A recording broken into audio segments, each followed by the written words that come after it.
ராம்ராம். வாழ்க வளமுடன். Voice of காஞ்சி நேயர் அனைவருக்கும் இனிய மாலை வணக்கம். ஸ்ரீ பெரியவா அனுபவத்தில் எதுக்குடா குட்டிக்கரணம் போட்ட? நம்முடைய பெரியவா வெடிகால 3 இல்லை 3:30 எழுந்து நடுவா இல்லையா? அப்போது ஹரி ஹரி ஹரின்னு அந்த கோஷத்தோட வெளியில் வருவா. வெளியில் வந்ததும் விஸ்வரூப தரிசனத்துக்காக காத்துட்டுருக்கிற அந்த சுமங்கலி பெண்கள்லாம் அந்த விராட ஸ்வரூபத்துக்கு கற்பூரஹார்த்தி காட்டுவா. பக்தர்கள்லாம் இந்த அற்புத தரிசனத்தை பார்த்து கண்ணும் மனசும் குளிர பார்ப்பா.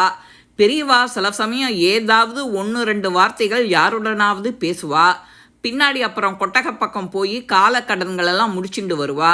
அதுக்கு பின்னாடி 1 மணி நேர ஜபம் இதுக்கு தான் அமர்ந்துப்பா. அதுக்கப்புறம் வேதபுரி மாமா, பாலு அண்ணா, இந்த மாதிரி தொண்டர்கள், பாரிஷதர்னு சொல்லுவோம் இல்லையா, அதுக்கான சித்தத்தை ஆரம்ப வேலையை செய்வா.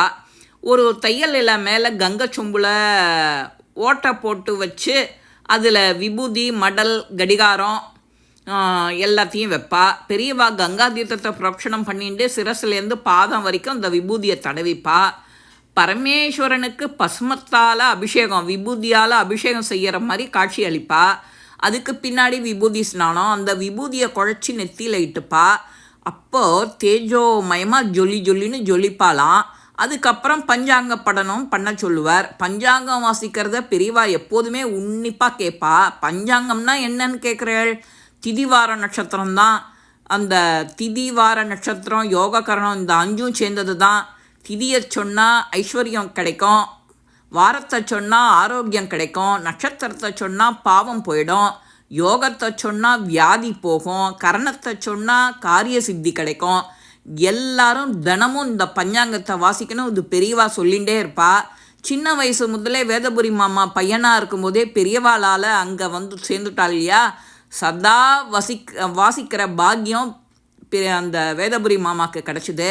ஒரு நாள் பெரியவா மௌனத்தில் இருக்கும்போது குட்டி பையனாக வேதபுரி பஞ்சாங்கம் படிக்க ஆரம்பிக்கும்போது திதிவார நட்சத்திரம் யோக கரணம் படிக்க மறந்துட்டான். பெரியவாளும் அவனாகவே வாசிக்கட்டும்னு பேசாமல் இருந்துட்டா. வேதபுரிக்கு தான் கரணம் வாசிக்கலைங்கிறது தெரியல. குழந்தையோ பெரியவாளுக்கு குழந்தையோட விளையாட ரொம்ப பிடிக்கும். வேதபுரிக்கிட்ட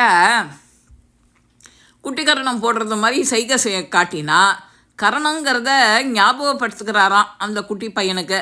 குட்டிக்கரணம் தானே முதல்ல ஞாபகத்துக்கு வரும். முதல்ல பெரியவா சைகையும் பண்ணிட்டாலே, சரி போட்டான். இப்படியும் அப்படியுமா 2-3 குட்டிக்கரணம் வேதபுரி மாமா.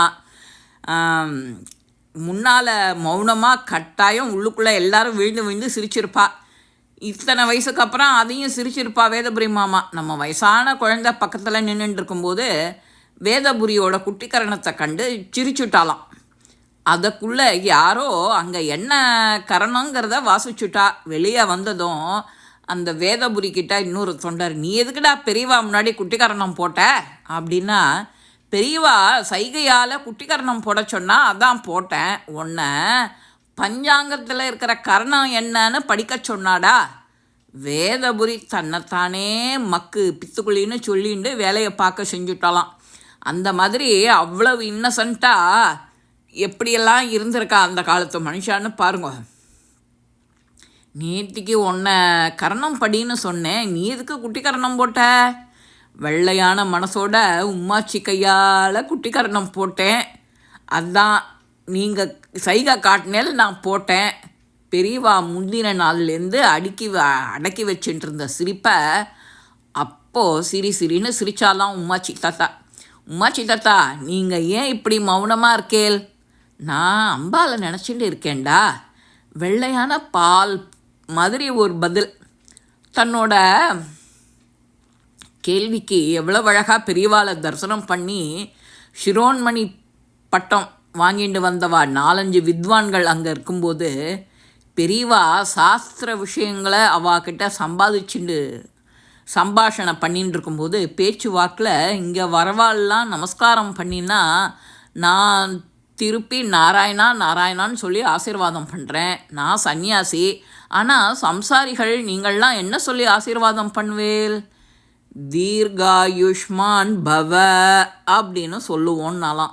சரி, எல்லாரும் சௌக்கியம்னு அர்த்தம், சௌக்கியமாக இருன்னு அர்த்தம். அதே வார்த்தை தான்.